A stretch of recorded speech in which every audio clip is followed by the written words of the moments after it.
26 नवंबर चंद्रपुर में ओबीसी की महामोर्चा निकला है। ये आपको क्या लगता है कितना सफल हुआ है?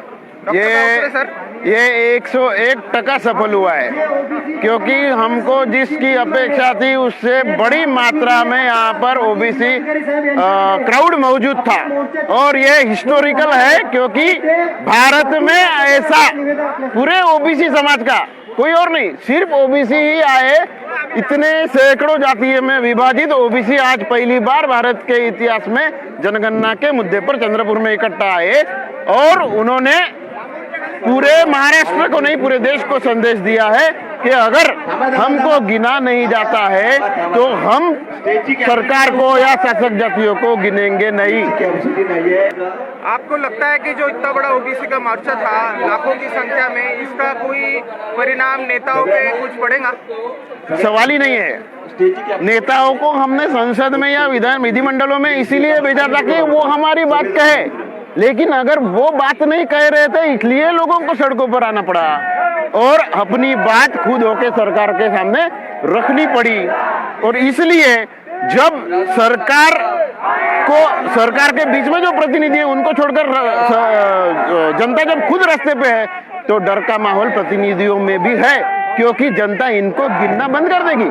ये तो चंद्रपुर का मोर्चा था, क्या आप ऐसा मोर्चे और भी डिस्ट्रिक्ट में या महाराष्ट्र के बाहर ऐसा कोई लेना चाह रहे हैं?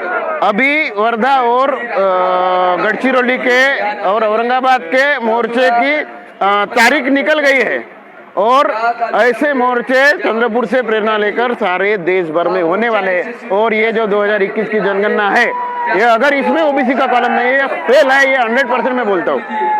हमारी सबसे बड़ी मांग जो थी कि जो ओबीसी का जो 13 कॉलम है उसमें जात तो लिखा जाता है, लेकिन उसमें ओबीसी प्रवर्ग लिखा नहीं जाता है। एससी का लिखा जाता है, एसटी का लिखा जाता है, ओबीसी का नहीं लिखा जाता है। इसमें सिर्फ हिंदू या इतर करके उसका काउंटिंग होता है, उसमें ओबीसी प्रवर्ग का उसमें कॉलम होना चाहिए। आज जो मोर्चा हुआ इससे आपका शक्ति प्रदर्शन हुआ है, इससे आप प्रांतीय पार्टी को, देश की पार्टियों की और देश के बाकी के लोगों को क्या संदेश देना चाहते हैं?